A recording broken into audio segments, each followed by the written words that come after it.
So ఎందుకంటే ప్రసన్న హరికృష్ణకి వేసినటువంటి ఈ 60,000 మందిలో దాదాపు 25,000 మంది దాదాపు రెండవ ప్రాధాన్యత ఓటు వేసి ఉండకపోవచ్చు.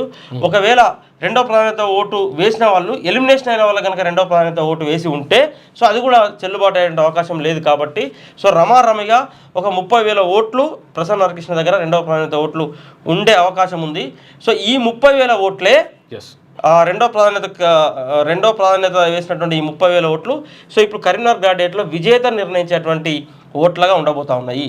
సో ఈ 30,000 ఓట్లలో సో కాంగ్రెస్ పార్టీకి ఉన్నటువంటి అంచనా ఏంటంటే సో కాంగ్రెస్ పార్టీ నరేందర్ రెడ్డి అంటే పూర్తిగా ఎన్నికల ప్రక్రియ మొదలైన తర్వాత నరేందర్ రెడ్డి కావచ్చు, అంజిరెడ్డి కావచ్చు, వీరిద్దరు కూడా పూర్తిగా డబ్బులను నమ్ముకున్నారు. కాబట్టి సో ఈ డబ్బులను నమ్ముకున్నప్పుడు ఓటర్లకు పంచినటువంటి అసలు డబ్బుల ప్రభావం ఉంటే సో సహజంగా వీళ్ళ అంచనాలు ఎట్లా ఉన్నాయి కాంగ్రెస్ పార్టీకి సంబంధించిన అంచనాలు అంటే సో నరేందర్ రెడ్డి ఇచ్చినటువంటి ఓటుకు 1,000 రూపాయలు మమ్మల్ని గట్టెక్కిస్తుంది. మొదటి ప్రాధాన్యత బీసీ వాదానికి జై కొట్టిన రెండో ప్రాధాన్యత ఓటు మాకు ఇస్తారు, ఎందుకంటే మేము 1,000 రూపాయల ఓటుకి ఇచ్చినాం కాబట్టి అనేది సో కాంగ్రెస్ పార్టీ అభ్యర్థికి ఉన్నటువంటి అంచనా. అయితే సో భారతీయ జనతా పార్టీకి ఉన్నటువంటి అంచనా ఏంటంటే సో ఇవన్నీ కూడా యాంటీ గవర్నమెంట్ ఓట్లు. ప్రధానంగా ప్రసన్న హరికృష్ణ వెనకాల పెద్ద ఎత్తున బీసీ యువత ర్యాలీ ఉన్నది కాబట్టి సో బీసీ యువత కాంగ్రెస్కి వ్యతిరేకంగా ఉన్నారు.